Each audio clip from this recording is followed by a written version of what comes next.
Good evening, everybody. You're listening to Blast Radius Podcast, and you are with the Anonymous 4.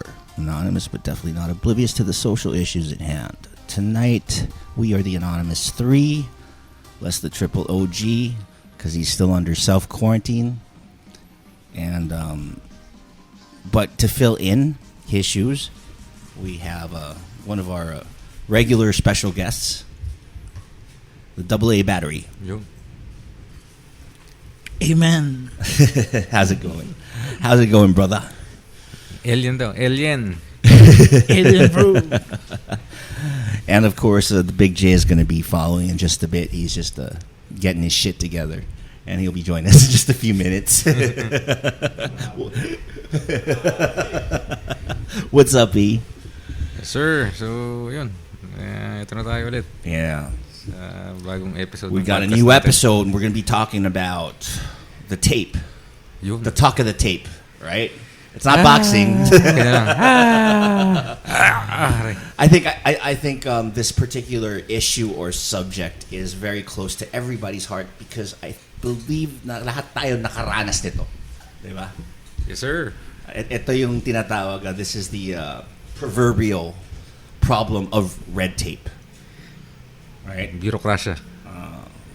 Goddamn fucking bureaucracy, right? Fuck them. But before we fuck them, I'd like to thank our sponsors for today. Of course, we got GNewsPH.com, and we also have Cazuela, Spanish continental cuisine. Yes, sir. And of course, the Whiskey Syndicate, PH, and shout out to the Whiskey Syndicate. They actually delivered this is for the first time I'm going to be trying Ano bang yung offering ngayon ng whiskey? the number Syndicate. 1 rum in the Philippines. Yun. Really? Is it Tanduay? Ako rin, nakakala ko rin, Tanduay din. This is the first time. But Actually, the most expensive rum. the Yun. most expensive, right? Well, thanks a lot. Nagawa ng Pilipinas. And it's called Don Papa. Yun. So I'm going to be trying this for the very first time. Yan yung ano nila. Mascara version. Mascara version. So if you Para sa guys, Bacolod. want to partake, especially during this great fucked up pandemic, check out the Whiskey Syndicate PH, and they have an awesome selection of top shelf alcoholic beverages of your choice. Top shelf, bottom shelf, whatever shelf they've got it. They've got it. You need it. So for the first time, I'm going to be trying Don Papa Mascara. Yun. What up, Big J? You gonna drink with me tonight? Hindi.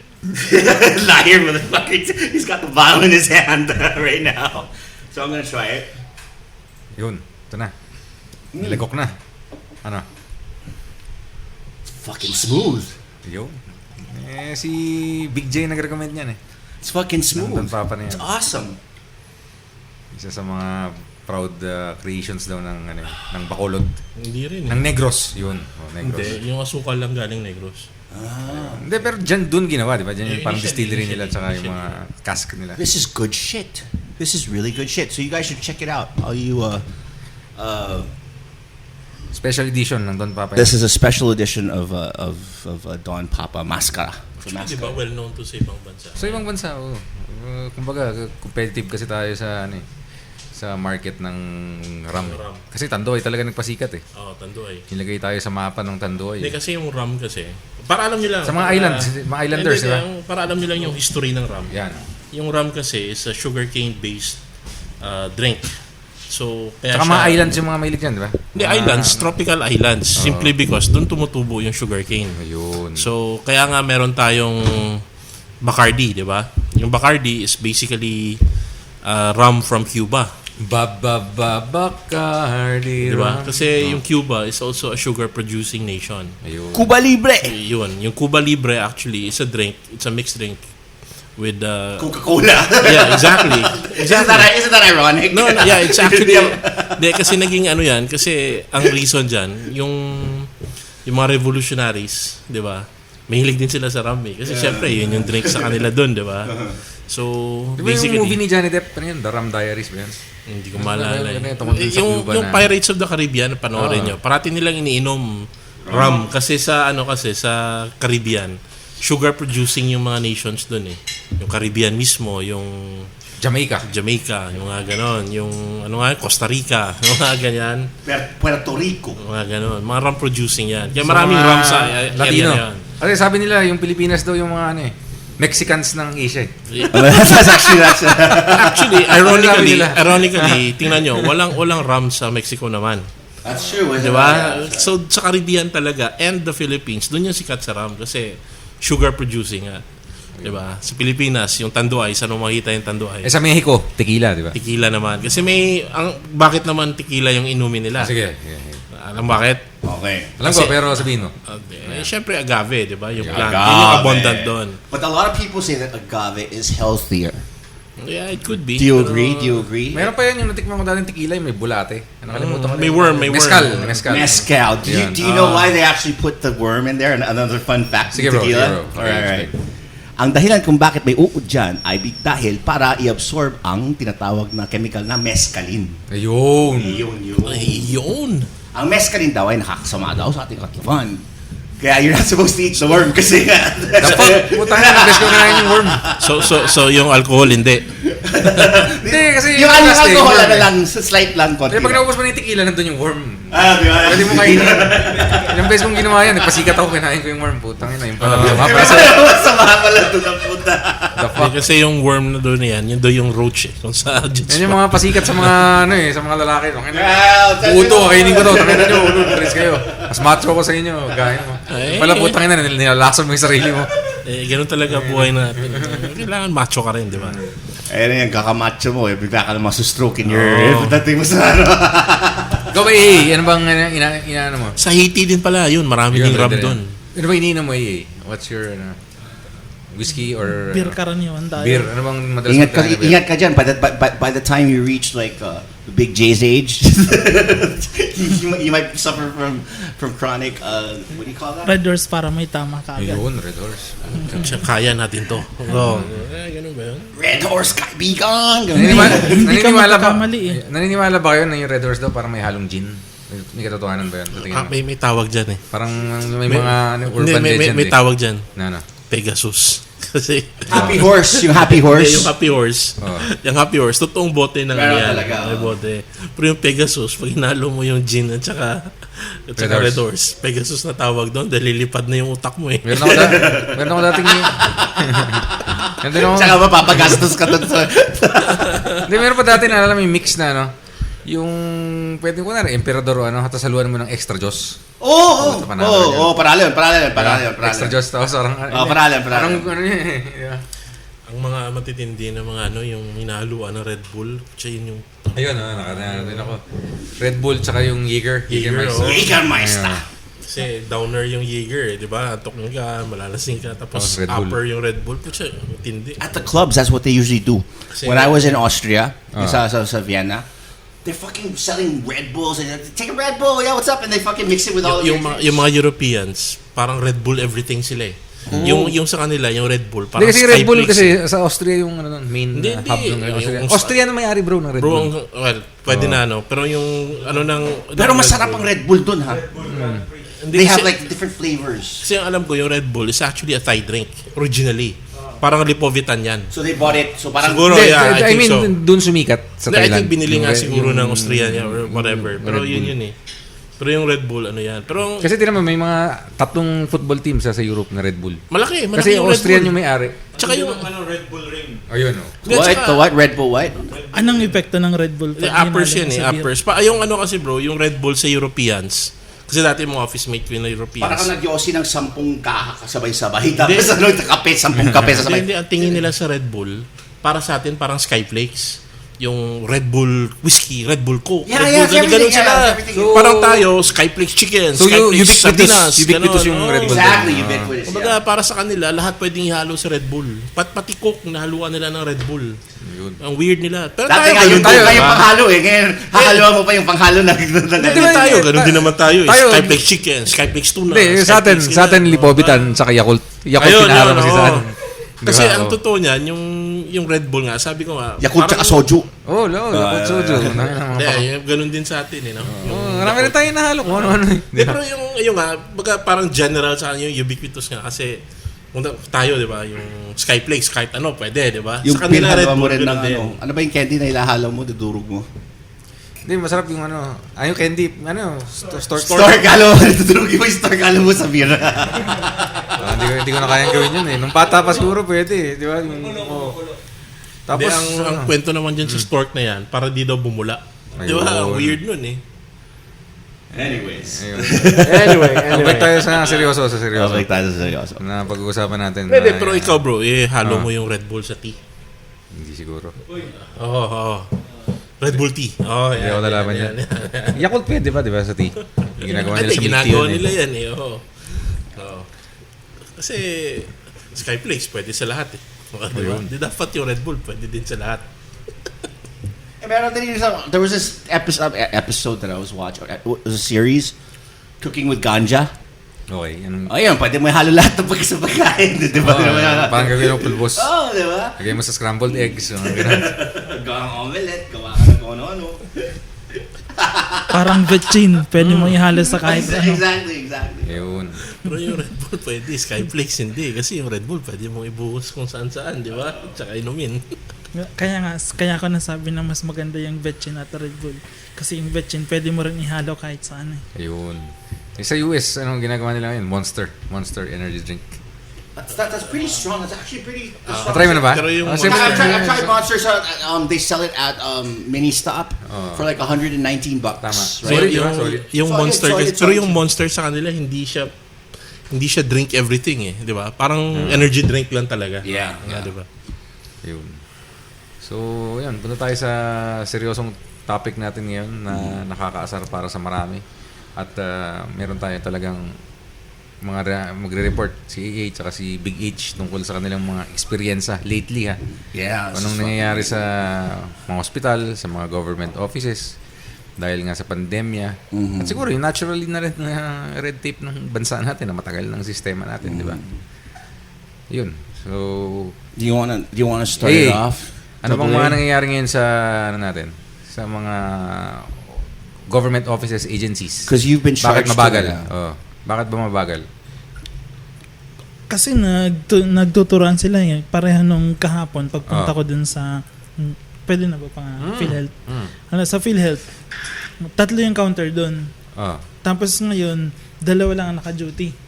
Sa 2, yung isa tawag lang ng tawag. Tapos isa lang talaga ang technically na gumagana. Nakapunta na ako ng 2 head unit na yung pinuntahan ko as in yung parang director ng department nila, pero tinuturo nila ako sa kung saan eh. So, pinapasa-pasa ka? Pinapasa-pasa lang. Sinasabi ko na 150 yung tao doon palagi, tapos umaalis na lahat kasi 50 lang na process nila sa loob ng 1.5 oras.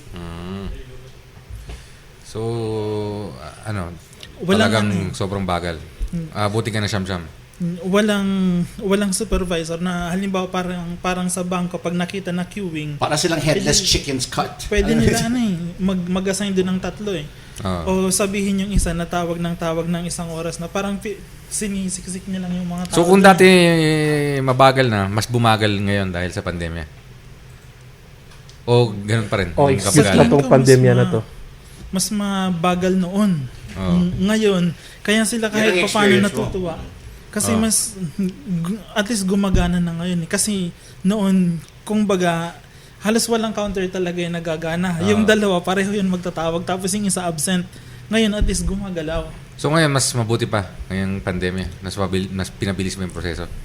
Bumilis yung proseso kumpara sa dati. Oo. Sa PhilHealth ito Sa PhilHealth. Sa PhilHealth. But could this also be because they're under fire and they've been under fire? So the president has called them out and syempre medyo star of the show din sila. Napilitan silang kumilos sapagkat dahil sa COVID, dapat sagutin naman talaga ang PhilHealth ang mga COVID-19 patients. So talagang kailangan nilang gumalaw at gumana. Kung if not, masisilipan talaga sila ng mga kalukuhan nila. Paano ba yan yung AA sa mga sa mga city hall? Anong patakbuhan ng mga business permit kunwari, etc. Anong karanasan mo lately? Ngayon sa mga business pag-apply permits. sa ng mga bayad ng processing, tumagal ba o Hindi, tingin ko ngayon ang kakulangan ngayon hindi alam ng mga tao kung paano na kung paano na mag-renew kasi ginalaw nila yung buong proseso eh. Na noon, yung pinakahuli mong gagawin, yung babayaran yung tax tapos yung kung ano man, lahat ng mga fees dun sa environmental, mga garbage. Pero ngayon, bago ka ma-assess o kung ano man, sisingilin ka muna ng tax mo eh. Yung pinakahuling proseso nila noon, ginagawa ngayon kasi nauna. para inuuna nila. Oo. Ano yung rationale behind that? Makalikom ng pondo kaagad yung LGU. Na habang kahit hindi ka pa nagre-renew o wala ka pang kahit na anong dokumento, nakarimit ka na ng pera mo sa LGU. Na kung karaniwan na walang mag-assist na sabihin natin tax agent o kumbaga yung mga individual business owners, hindi nila alam kung ano papakita nila eh. So talagang gumulo. Parang gano'n. Nagkalabo-labo na. Miscommunication kung sasabihin ko.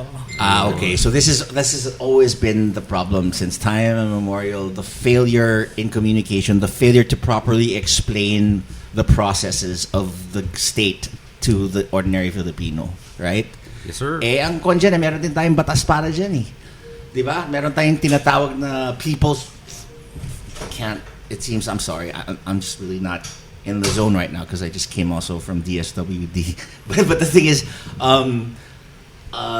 there's a people's chart. I think that's what they call it. Okay. And in front of any government office. So para siyang flowchart. Exactly. Okay. It's called the people's something. Makikita mo dun. Makikita mo dun. Saan ka pupunta? Step 1, step 2, step 3, step 4. And if you follow the process or the process, you should be in good hands.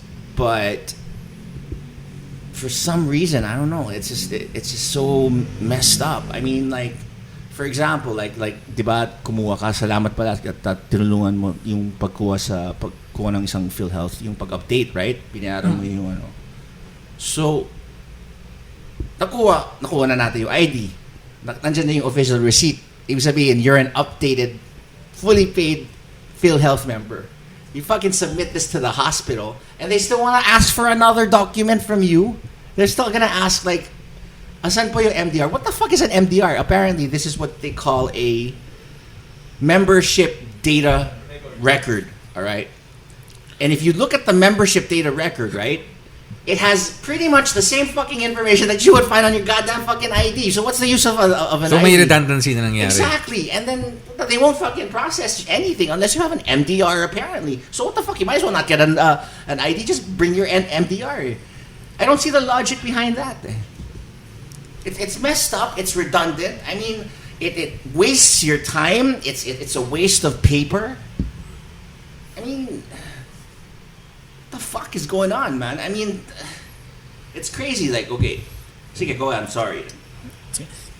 Yan yung pinakaunang ginawa ko dun sa Philadelphia. Mag-update ng MDR bago ka bibigyan ng ID. Kasi yung ID mo, dun kukunin sa MDR mo eh. Kaya nga, nakakairita na pagkatapos ng lahat na nakuha mo na yung ID mo, yung MDR ulit yung kukunin. Eh, dyan nga, pareho yung information dun. Gaya ng sinabi mo. I mean, what the fuck, people? Come on. Why are you forcing them to put all of these documentations? I mean, anin mo yung papel, di ba?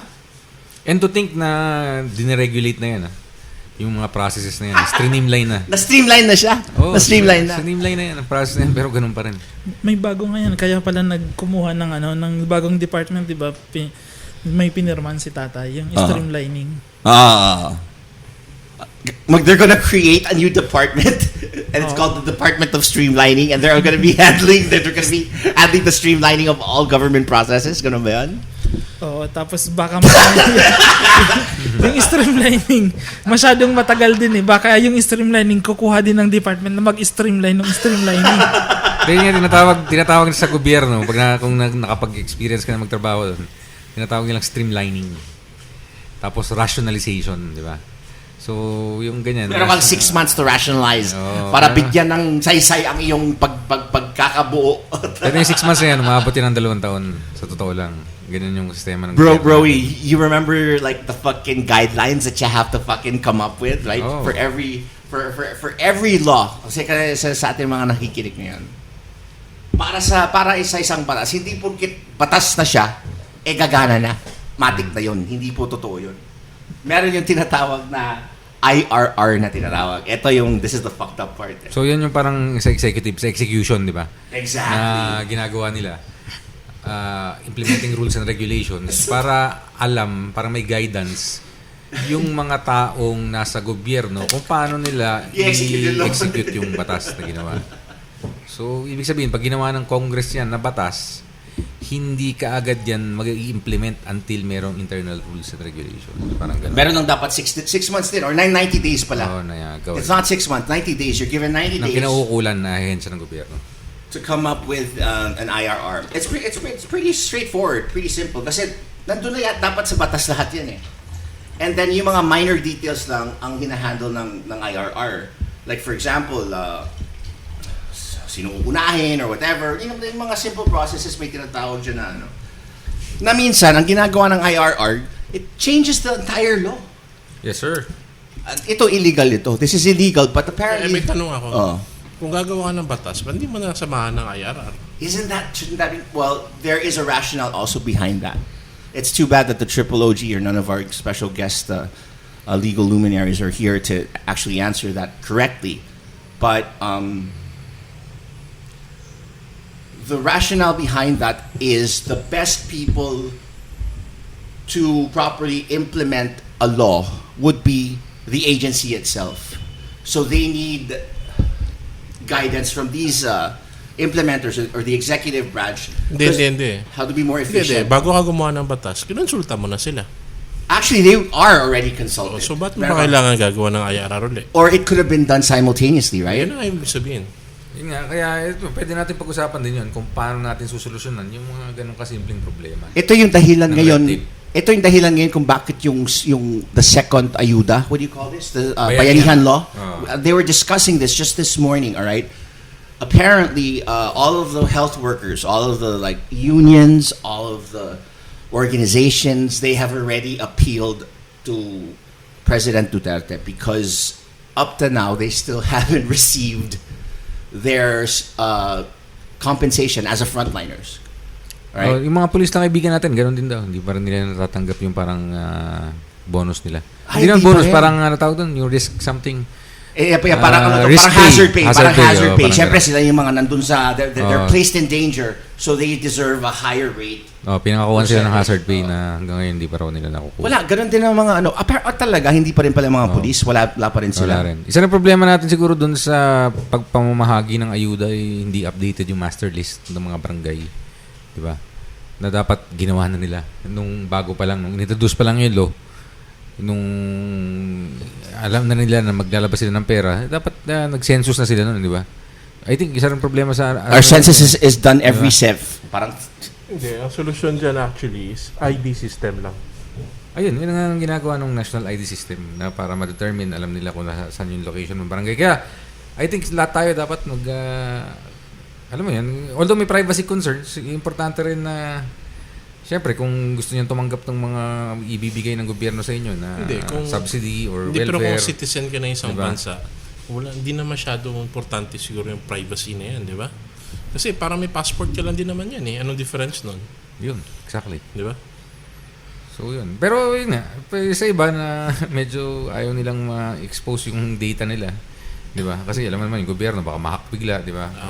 Tama din yun. Pero magamit yung magkaroon ng tawag ito, identity theft. Yes. Diba? So, valid na concern yan. Pero kung takot ka ng ganun, huwag ka na rin kumuha ng passport or ng driver's license. But doesn't Google already do that for you? I mean, like they have this program that actually can search into your search history and then they actually throw you ads. Yun nga ginagawa nila. Part ng algorithm nila yan. Nasa algorithm yan. Sa cookies mo yan. Kaya nga useless din yung sabihin mo na hindi valid yung argument na sabihin mo na data privacy yung national ID system. For me, hindi valid yun.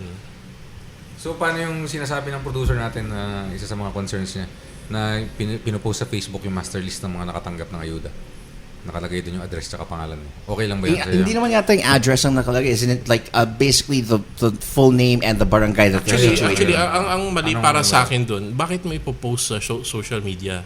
If you would really want to do that, and I think dapat Sa website na lang. sa website ng kung sino man yung nagbigay ng ayuda na yon. Because usually the websites are not really in order Yan and ang they're not problema. working or they're Hindi, static. Yun ang Yan ang problema. Kasi, And they have a budget of like almost 100 million and they get it replenished every single time. And then if you see the shoddy workmanship on their website, it basically doesn't even work. hindi, yun, doon ako may problema. So kung ipopost mo sa, let's say, sa Facebook or sa Twitter or sa Instagram, nagkaroon ng third party eh.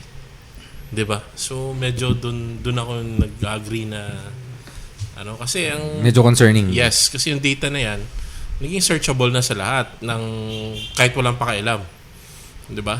Malalaman nila. Oh, Ikaw, bro H, ano bang tingin mo dyan sa ganyan? Tsaka gagamitin ng Facebook mismo Paano- or I- ng Instagram. I don't know. I just remember like this wasn't so long ago, but back in the day, you could even come up with some counterfeit Justice Department order or some sort of like what do you call that? Fucking judicial opinion coming from the Department of Justice. Because it's so easy to like grab like the insignias of government agencies back in the day before they had like these special barcode thingies. And it's funny. Like I mentioned in one of our last episodes, you have actually people working from within the system who are actually the cause of the corruption and the creation of illegal documents within our country. For example, for COVID testing, either you test negative or positive. Say, no sir, okay na po yan. Meron na po siyang barcode to. IATF, all right? During the lockdown, you could actually acquire, all right? Well, it was legal because because it had like that bar, but you didn't actually go through the actual process, like getting swab tested and the number of people who were with you, the reason for you traveling out of Metro Manila, all these other necessarily incidental prerequisites in order for you to get this particular document. Tapos pag isa-scan mo, it'll take you to it'll take you to the damn it'll take you to the damn site. So Which parang is may registry. parang lang, it'll take you to the site but then it won't show any information. Tsaka isa rin sa mga concerns na naririnig ko madalas sa mga tao na meron daw karamihan ng mga na-hospital, inaano daw ng mga private hospitals, dinideclare daw nila na may COVID agad na positive para makasingil sila sa PhilHealth. May katotohanan ba yung mga ganitong chismis? Na, kunwari, may sakit ka lang sa COVID positive ka na. Tapos, syempre, makakakuha yung hospital ng malaki from PhilHealth dahil nga, pag COVID yata, may parang extra premium na binibigay yung PhilHealth sa mga hospital, di ba? Siguro, isa rin sa mga concerning na, na mga bagay. Well, kung totoo yan, concerning talaga yan. Ikaw ba, EA? Ano ba tingin mong solusyon sa mga ganitong problema natin na hinaharap? Lagi ako nakikiusap sa mga yung mga nagbo-barbecue, yung mga nagkakariton, yung sa labas. Lagi ako sa labas eh. So, baka mahuli ka niyan. Pasaway ka rin pala eh. Marami tayong ID. Yun. Isa ka pa, yun. IATF to, IATF. ATF pa yan. Pwede. Legal yan, legal. Kaya pala. Okay, Legal na nakakagalaw. Tama. Okay. Ang nakakabahala sa kanila, halos wala na sa kanila naniniwala na may COVID eh. Kasi halos bawat kapitbahay nila may experience sa ganun. Yung namatay sa kung ano man, ilalagay na, yung COVID. sabi nga ni Big E na ilalagay na So, COVID. nangyayari talaga yun. Nangyayari. Karamihan daw sa doktor, automatic 50,000 yung Ayun. sa doktor eh. So, may racket. Ngayon, ako ayaw ko na mag-post sa Facebook ng mga ganun o yung mga i-share ng ganun kasi ang dami ring mga doktor talaga na pagod na eh. That's true. They're tired and they're overworked and we need to, Tapos So, okay lang sisiraan pa na sila doon. mag-racket sila ng ganun. Kasi doktor, kikita ng 50,000. O kaya nga. Lahat ng pasyente nila may COVID. So, sabi nyo, pagod na sila, kawawa naman sila. So, basically, okay lang rumakit sila ng ganun. Wala Nagulangan akong nila yung personal sistema. experience eh. Hindi ko, yung kumbaga yung ibibigay ko sa mga tao, hearsay lang din. Ayun. Okay. Kailangan There's not enough proof. Tama. There's not Yun din yung naano ko na pwedeng mangyari yun. At I feel, baga opinion ko na lang to. Baka nangyayari ngayon. Pwede nga kasi ang gagawin ng PhilHealth It yan. probably is ako happening. rin eh. Sabihin ng mga hospital, bibigyan nila ng kickback yung PhilHealth, di ba? O, declare nyo lang yan. Oo, hindi. Diba? Pero yung mga syempre, director na nag-approve sa PhilHealth. Hindi pa ako kasi medyo mataas din tingin ko sa mga doktor eh. Baga, medyo siguro. Ngayon pa lang may mga nagbebenta Hindi, na I ng mean, yung mga doktor, results. okay, maintindihan natin, may ano yan eh. Pero yung hospital naman eh, di ba? Kasi private yan. Iba corporate ang yung nature hospital niyan. sa doktor naman. Unless ang doktor ang may-ari ng hospital. Oo. Ito, may personal akong experience dito. Okay. Yung mga testing centers, nagbebenta sila ng kung ano yung gusto mo, kung positive or negative. Kaya yun, mabilis lang mag-claim ng ng sa PhilHealth nung sa COVID. Okay. Kasi may mga testing centers na nagbebenta ng positive or negative. Depende sa kung ano yung gusto mo. Na resulta. Kung gusto mo magbakasyon, palagay mo positive. Eh di ba hinuhuli na nila ngayon yan? Inuhuli nila pero marami na na kumbaga na-ingrained na sa system natin So marami nakakalusot. Maraming nakakalusot. Tapos tingin ko yan yung ginagamit rin ng iba na pang-claim sa PhilHealth. Ayun. It's become another scam. Pero here's what I have to say to you, Hindi, kasi ako may pinaka-solution dyan for me. Technology na lang talaga yung way na ano yan. Kumbaga, yun, tulad na Kaya nga, sinasabi para nila. ma-improve yung efficiency, di ba? Yun yung point Yung sinasabi nila yung COVID passport or something. Bakit hindi na lang idikit yan sa national ID system? Kung may COVID ka, ilagay mo doon. Kasi hindi mo naman maano yan eh. Kung nasa record mo na, not unless talagang ipasukin mo yung database na yan, nandun na yun eh. So, hindi mo pwedeng basta-basta lang gawin yun. Di ba? Feeling ko yun na lang yung Kaya solution blockchain. dito eh. Blockchain is the way. Kasi Hindi, tingin ko talaga yun yung solution. Blockchain. sariling Yeah. identifier yun.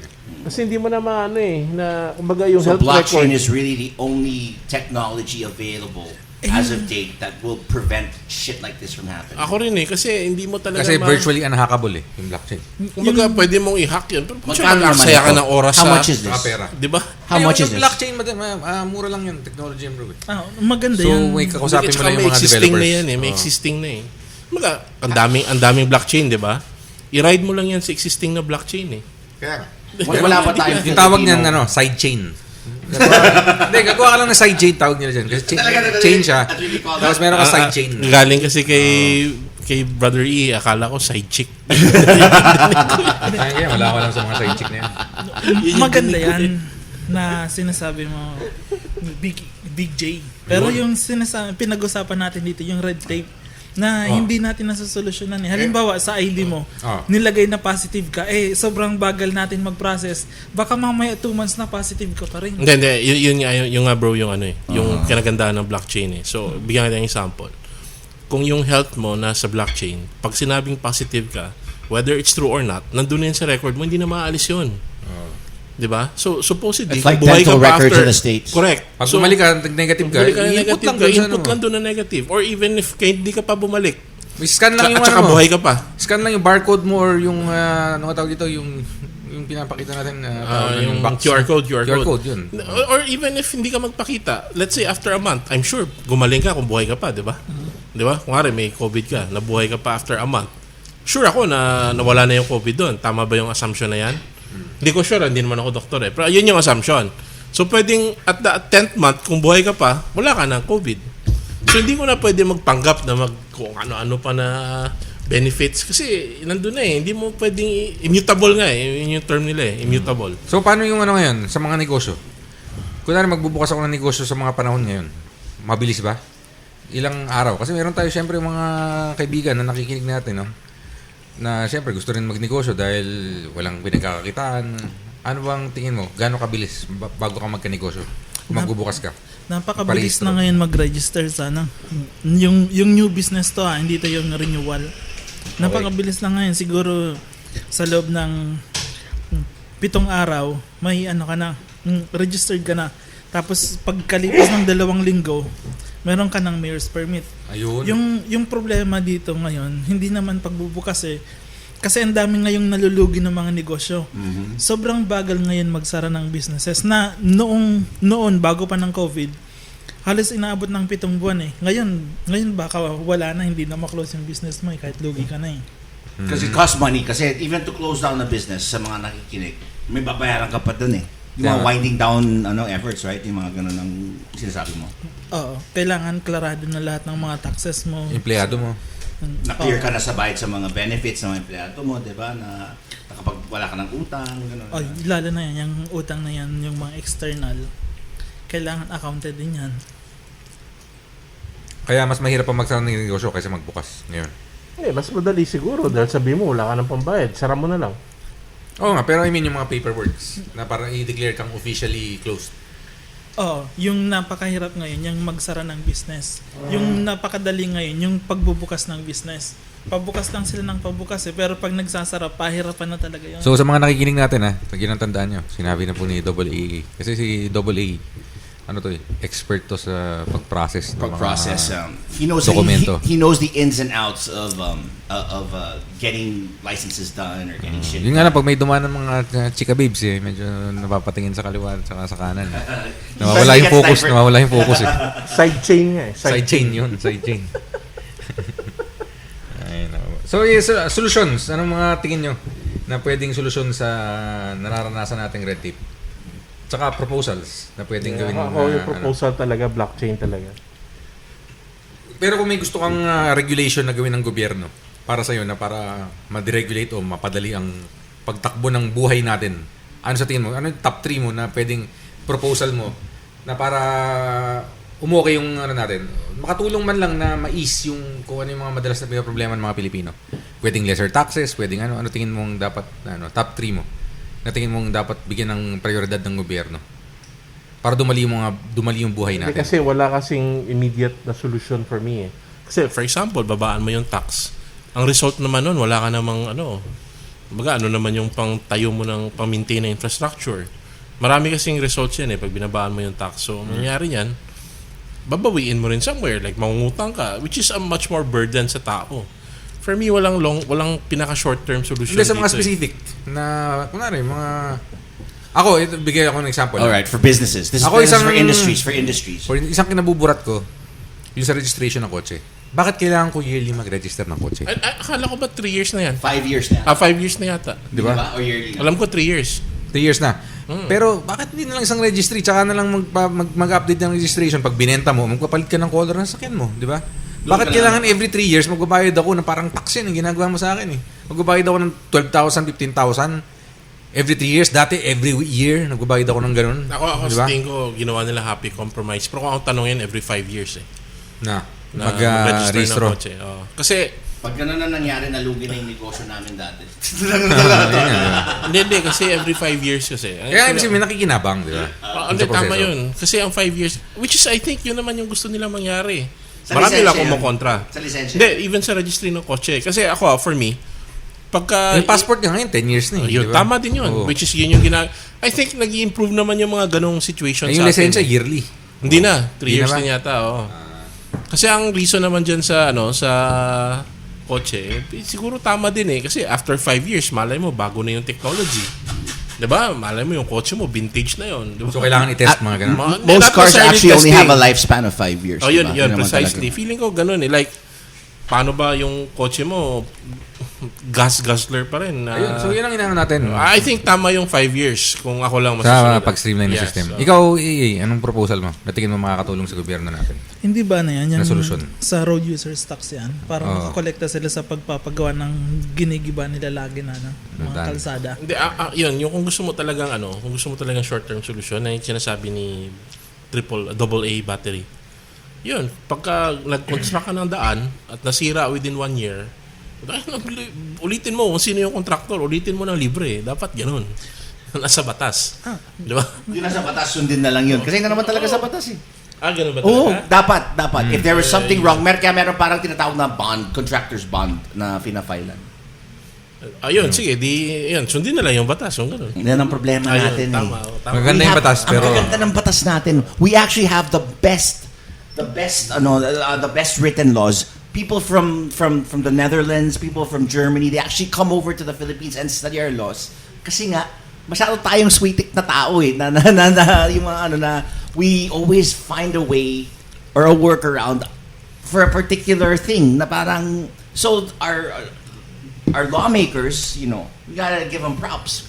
They try their very best to prevent, you know, the criminal the criminal minds of the criminal genius that we apparently have. We have a criminal genius gene, apparently.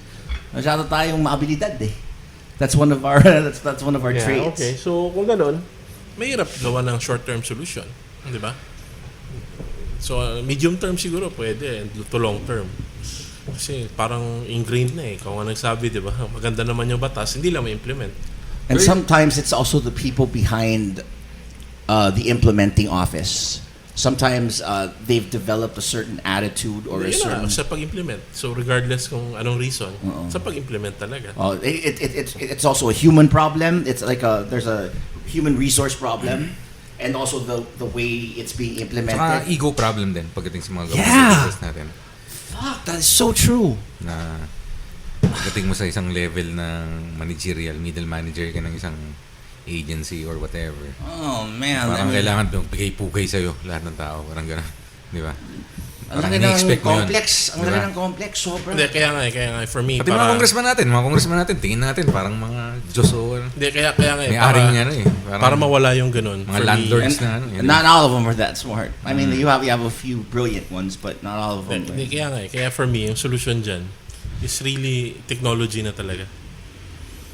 Kaya nga. You cut out the human factor. I-automate and i-increase mo yung mga... Okay, but what about the displacement of all of the people who will be losing Saka na jobs? natin problemahin yan. Pero yun yung pinaka-reason. Ang proposal nila sa mga ganyan, kunwari ma-displace ka ng Ganun automation. na nangyari sa agriculture natin. Hindi, may tinatawag silang the Universal Basic Income, UBI. Okay. Although tinest na hindi mixed yung reviews ng UBI. Hindi ako dyan eh. Kasi mag-i-encourage yung tamad yan eh. Yeah, parang welfare kasi yan eh. So, That's true. It's either that or yung tao mo, bigyan mo sila ng i-retool mo yung mga tao mo. Bigyan mo sila ng mga pag-aaral, gaya ng ginagawa ng TESDA, para makapag-shift sila ng Dapat. Sabi na iba, learn to code. Di ba? Matuto ka mag-code para paggawa ng mga software, etc. Paano yun? You can't teach an old dog new tricks. Hindi. Sorry ka na lang kung kaya mo matuto. Hindi, dapat combination yan ng UBI and people learning eh. And then gagawin mo, habang nag-aaral ka, bibigyan ka muna ng gobyerno, suporta. Kunwari, May ayuda. Meron kang ayuda for 6 months or 6 months to 1 year habang nag-aaral ka sa TESDA, habang nire-retool mo yung kung ano man yung meron ka, yung acumen mo, edi pag after nun, ng 1 year na suporta ng gobyerno sa'yo, dapat marunong ka na makakapasok ka na sa mga They do that in Canada. bagong, They actually do that. They do that in Canada now. Diba sa Australia rin, sabi mo, Sa Big Australia, J? ganun. They do that in Australia. Ganun na Is it working? It's working. Of course, yeah. Ayun, exactly, di ba? Hindi, pero kasi, pwede natin gawin yun. ito kasi yung problem sa atin eh. Yung tao mismo. Tao kasi yung problema sa atin eh. Kaya nga yung automation, kailangan, for me, hindi na natin dapat isipin, paano naman yung madidisplace?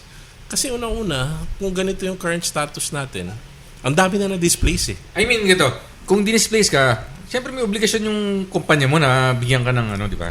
Nire-retrench ka nila, papalitan ka nila. So, bibigyan ka ng kumpanya mo ng benefits and then yung gobyerno, bibigyan ka rin ng benefits until it's either magtayo ka ng bagong ng negosyo or mag-aral ka. Di ba? Ganun naman yun. Hindi, tama yun. Tama talaga yun. Pero ang problem kasi, hindi naman yan sa private companies dito sa atin eh. Sa gobyerno yung ganun eh. Di ba? Kasi ang private companies, as much as possible, mag-automate talaga yan. Kahit yun na yung direction talaga nila. So, yung government, ganun din dapat gawin nila. Sa mga BPOs ba? Ano nangyayari? mag-automate. Na rin ba? They've automated already. I got so pissed off with paano yung mga call PLDT. center? Mga robocalls na? Gano'n na? It's fucked up. Because you want to talk to a real person and then... Mahirap kasi ang gusto nila, mag-chat ka or mag-leave ka ng Bot. ng chatbots. At saka kasi automated na rin There's no fucking workaround and it's messed up. It's kind of messed up because if you have like a really big issue that requires a supervisor's code in order for you to get it resolved, you have to wait. So far, infancy pa yan. Pero tandaan mo, tindi ng machine learning eh. So at some point, maayos din yan. Hindi na kailangan ng tao. Ayun. And this is when So the yun yung robots private- take over. So yung private companies, they're gonna do that. Pero yung government, yun yung kailangan i-automate for me. Diba? For example, magbayad ka ng tax sa government. Automated lahat. Wala nang, I mean, ano nga yung... wala nang assessor. Ano yung tawag nila you sa... take out the middleman or you take out the human correct. factor. That's yes. right, yeah. Ano yung tawag nila pag nagbayad ka sa Assessor. land tax mo sa sa city. Amilyar. Amilyar.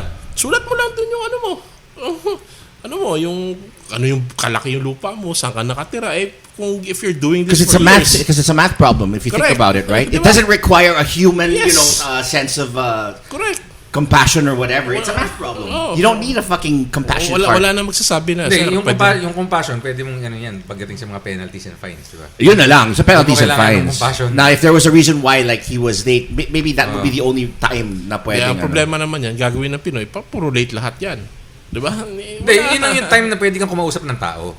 Dahil kung pwede mong i-appeal sana na late ako, may problema kasi ganito. Or may valid reason. Again, yun yung problem sa kasi ang gagawin ng Pinoy dyan, lahat late yan at sabihin nila ganito. Diba? You know what happened? All right. Apparently, that's actually one of that's what they offer in PhilHealth, right? Okay. Like you guys all know, like Uncle Raymond, right? Famous Uncle Raymond. So he suffered a stroke recently, and I mean, I'm glad that he's better, but shit. I mean, the cost or the expense that this whole incident has caused has been literally, catastrophic. And if you don't have insurance and if you don't have an HMO, you are fucked up the butt. Big time, all right? So, kailangan may, kung wala kang mga ganun, kailangan marami kang cash na hawak on hand. Yeah, because these fucking hospitals will discontinue whatever kind of medical service that they are providing, and they will restrict you to a cash-only basis. Ano ibig sabihin ng cash-only basis? Sorry ka na lang kung wala kang pambayad ng gamot mo, kung wala kang pambayad ng swero mo. Hindi ka papapalabasin. Hindi ka rin palalabasin. Nandun ka lang din sa kwarto mo. Tumataas na yung bill mo. Tumataas na yung bill mo. Pataas na ng pataas ang bill mo. Diba? Anong gagawin mo ngayon? Ikaw naman, halos mamamatay ka na. You're suffering from a fucking stroke. And then the stress of having to borrow money from God knows whom or seek government financial assistance from these great agencies who are always there to take care of their own because they take care of their own. Yeah, big time. Right? Yep. And it's just so frustrating because, I mean, my eyes have been open wider because I personally had to go through that harrowing experience to take care of Uncle Raymond's stuff. And I felt so bad because I come from a social strata that is, not wealthy or anything, but at least lives an upper middle class or a comfortable life na hindi mo dapat iniisip yung mga ganitong klaseng mga bagay. But the thing is, it's so much worse for the poor Filipino people. All right? It's so much worse, and that's what's killing me, because you look at these poor people who can't even afford a decent doctor. All right? Or the doctors are so overwhelmed because of this COVID pandemic. They don't have the time. Sometimes, they don't have the time to really pay attention to each patient. I mean, I was listening on the radio just this morning how for every nurse, they have to take care of a minimum of 100 patients. How the fuck are you going to do that? I mean, seriously, how can you possibly provide the kind of medical health care that every fucking Filipino deserves if you're going to have a ratio of 100 to 1? That's fucked up, man. Seriously. And what if you can't afford the cost of that kind of fucking medical care, right? I mean, Big J, you were telling me, what happened to your cousin, right? Yeah. Right? Mm-hmm. I mean, okay, because what happened to Big J's cousin is kind of like what's happening now to my Uncle Raymond. And unfortunately, he suffered his cousin suffered a stroke, right? And he got stuck at Makati Med. And the bills were just going up and up and up, and Big J had to cover all of the expenses, and he had no other way to go. So they finally had to pull him out, and then eventually he died. Abono. Abono. Ang malaki. Tapos, hindi rin pala kayang masustain. So, frustrating talaga minsan. And this is health, motherfuckers. Come on. Ito na lang dalawa. You know what? Fuck everything else. Pero itong dalawa na lang dapat ang talagang bigyan ng atensyon at at bigyan ng prioridad ng ating mahal na gobyerno, edukasyon at kalusugan. Yun. Diba? I think importante na siguro yung ano. Okay na yung dalawa na yun eh. Yung kalusugan, I think isa rin sa mga concerns natin ngayon dahil marami sa mga tinatamaan ng COVID kulang sa vitamin D3 tsaka mga obese. So kung tatakal natin yung kalusugan, kasama siguro doon yung physical fitness na kailangan i-implement din ng gobyerno natin na I think isa rin yung problema sa Department of Health yung sa Department of Health is fucking fucked up. I mean, like, it's been fucked up ever since. Alam mo, I've had experiences with them, personal experiences with them. There are the good ones within the department. yes. I mean, those who work hard, you know. Pero it has also been a cesspool of, you know, doctors who can't perform or who are just there to fucking, you know, Going through the motions. going through the goddamn motions. They don't even practice anymore. They're just waiting for their junkets and shit like that. And they've been you know, and this is like we mentioned and we talked about this before in another episode. This has become the mentality or the culture of government, those who work within that department. Kasi pagdating mo sa gobyerno, sitting pretty ka na, parang ganun. Tatanggap ka na lang tatanggap, di ba? Maski ano pang gawin mo, maski pumalpa ka. Ayun. Tapos pag hindi ka nabigyan and there's actually a good program that comes up your way, kokontrahin mo kasi hindi ka naabutan eh. Yun. Utang ina yan. Hindi ba nakakabwisit yung ganun? So isa rin cause ng red tape yan. Yung corruption. Government corruption. Big time. Graft. Alam mo yun. Ano ba tingin mo, AA? Tingin ko yung nakakaligtaan natin dito yung yung bulok na sistema ng HMO eh. Mula nung nauso yan, sinasabi dito sa documentary na lumobo ng halos 42 times yung hospitalization. Kasi noon, wala namang HMO, kaya naman ng mga tao eh. Nung pumunta ng doktor, magpa-hospital, kaya naman yan eh. Sabi natin may PhilHealth lang, okay na yun. Pero ngayon, sobrang lalaki na talaga ng mga babayarin eh. Nagkaroon ng system na dahil may HMO, charge yung hospital ng kasi exorbitant. yung sa insurance. Tapos yung insurance, tatagayin ka rin naman. Sa'yo rin ipapasa yung cost, diba? Eventually. Yeah, because your fucking premium rates are gonna soar up across the roof, or they're not gonna fucking approve you because of some tatanggalin ka. Some weird reason. Yung mga minute technicality na you weren't able to read on the fucking fine print. Ayun, yung malilit yung sulat, hindi mo nababasa doon sa policy mo. Yung mga ganun. Ito, pag hindi natin naayos ang sistema ng mga HMO, kahit maayos natin, yung sabi natin hindi pa masyado maayos na DOH ngayon, babalik yan sa natin sa DOH eh. So, kailangan talaga ng siguro, baka may mga kandidato na nakikinig dito sa namin, show namin pwede nilang i-propose ng mga batas yan na kung paano streamline. Baka nayari na rin sila ng mga big pharma at kinain na rin ng sistema. Kinain na rin sila ng sistema. Because it's really difficult, man. I mean, like, shit. It takes a fortune to fucking get into the power. Then it takes, what? We're almost out of time? 5 minutes daw. Okay. Si producer, ito rin, gagawa rin to ng mga, ano ang proposal mo, producer? Para i-streamline yung gobyerno, para mas maging efficient. Sa tingin mo, para mabawasan yung red tape na nangyari. Total, isa ka rin sa mga madalas nagpa-process sa mga agencies, di ba? Ahensya na nagbibigay ng mga permits and licenses. Ano tingin mo kailangan gawin nila para ma-improve yung patakbo ng natin, pamahalaan? So, tama naman yung ibang government agencies, no? Personally, kasi may experience din ako sa sa DOE. Okay. Yan, for example. Sige. Hindi naman kasi para sa akin, hindi naman lahat ng malakas yung red tape. Siguro kahit may red tape, pero maganda yung in-implement nila recently nitong so meron din mga agencies na okay. Oo naman. Itong pandemic, ginawa din ng DOE, yung actually tsaka DNR na lahat online na. So dati kailangan mo makipag-set na meeting, kailangan mo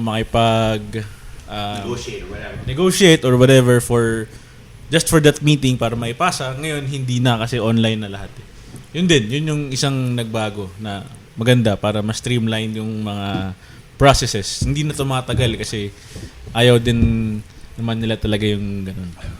Yun, kaya comment sa kanila. Kudos to Senator Bongo kasi nagpalibre siya ng Jollibee kanina sa DSWD. Yun, Jollibee.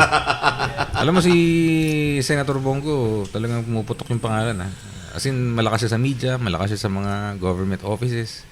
Marunong siyang pumiar sa mga tao. And I think, isa sa mga, hindi ko sinasabing tama yung ginagawa niya. Sinasabi ko, isa sa mga importanteng factors yun na nakakapaglambot ng puso ng mga Pinoy. Kaya siguro makakuha siya malaking boto nito kung saan tumakbo man siyang vice president or whatever, yeah. But before we end, I really think that this is important. I share this with you. This was like my personal experience just this morning.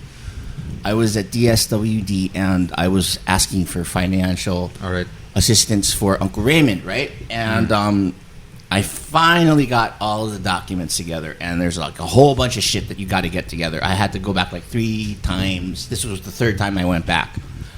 And I was hoping that, hoping against hope that this would get processed. Luckily it did, but it was funny how it got that way.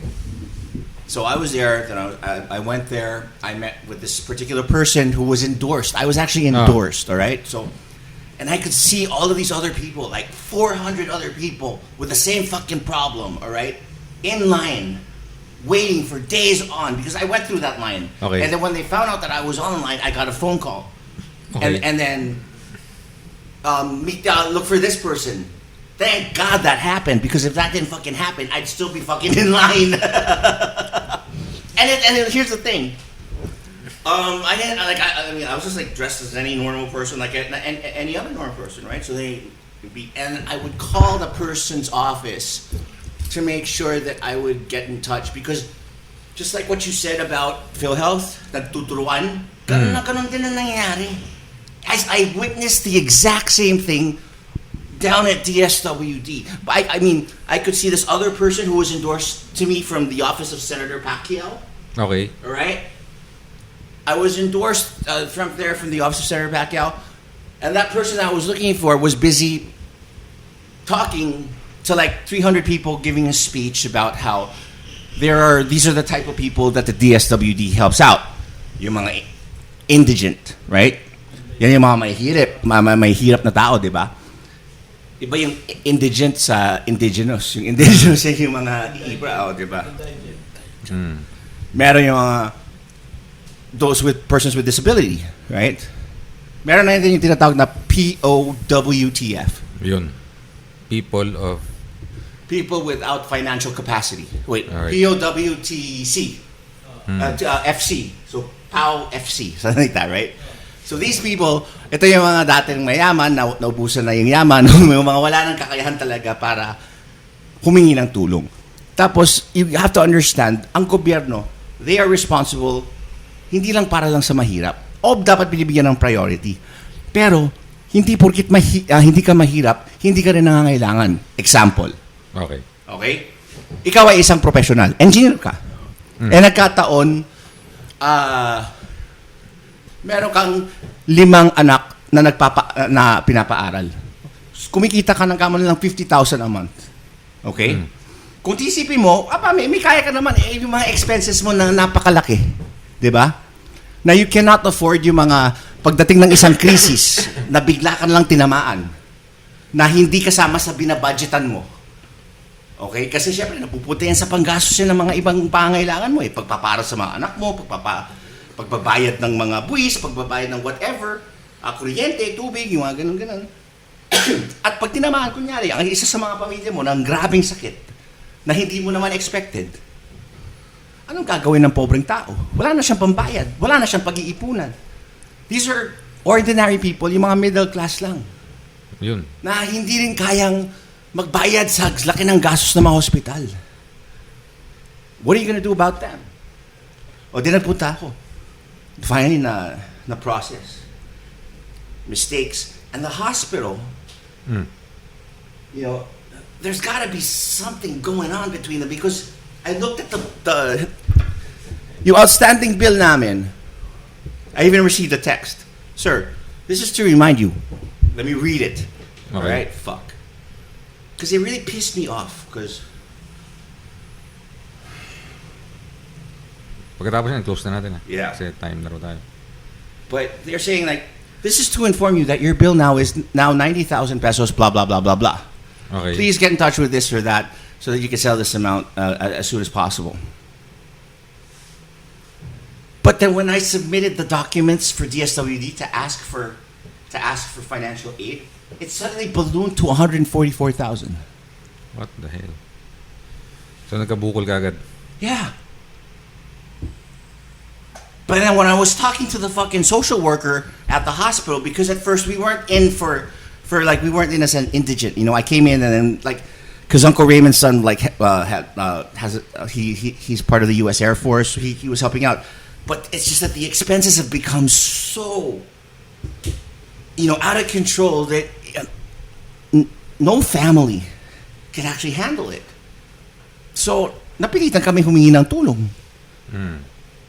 Ako lang ang pwedeng lumakad. Ako lang lumalakad dito sa mga tulong. So nakita ko mismo, I saw how fucked up it was. And to think I was getting special VIP treatment. And if I saw that was fucked up, ano pa kaya yung mga mas mahihirap na talaga?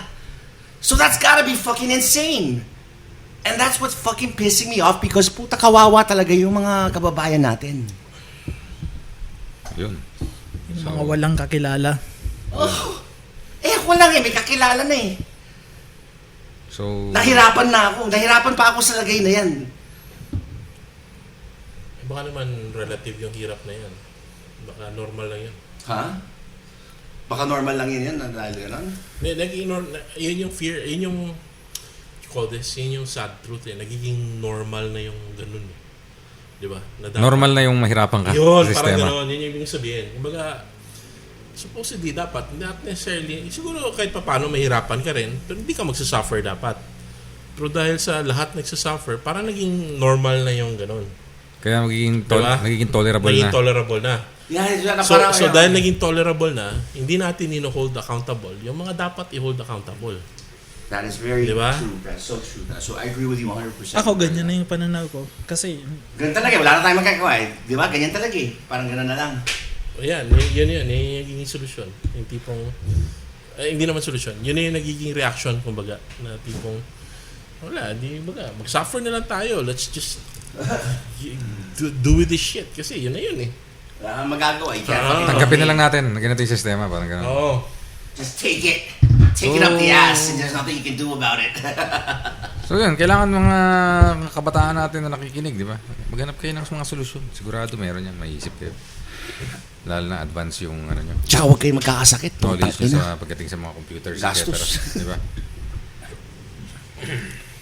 Alright, so I guess like we've been running over time, but you know, and this has been like a very emotional on topic because everybody's been victimized, or at least if you were not a victim of fucking red tape, you fucking caused it, you motherfuckers. Ayun. Alright? So it's you're either one of them that caused them, or you were a fucking victim of it. So you're all fucked up and you're all responsible. parang si Rendon Labrador yan. Ano? Okay, sino si Rendon Labrador? Ay, yung trending ngayon na hindi ka pwede, walang in-between yan eh. Sabi niya eh. It's either DDS ka o dilawan. Okay. Or ikaw yung magbibigay o ikaw yung binibigyan. Ayun. Kailangan mo daw pumili lagi. You don't have to choose, not necessarily. But the thing is, you become part of that whole thing na parang either you were a cause, you were promotor ka nito dahil sa hindi porque ikaw yung gumawa ng red tape pero hinayaan mo lang, or naging biktima ka ng red tape. Yan ang ibig ko sabihin doon. Ayun. Pero dinilit niya yung account niya eh. Inulan siya ng mga batikos eh.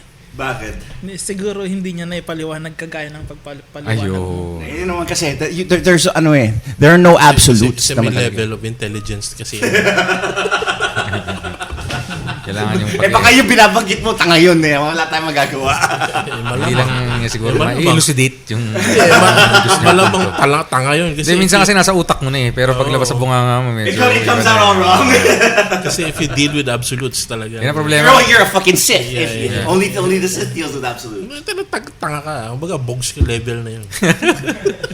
Alright, let's shut it down. Alright, we're gonna shut this down. We hope you we hope you bared with us this particular episode. Stay tuned for our next episode. Thanks again to all of our sponsors.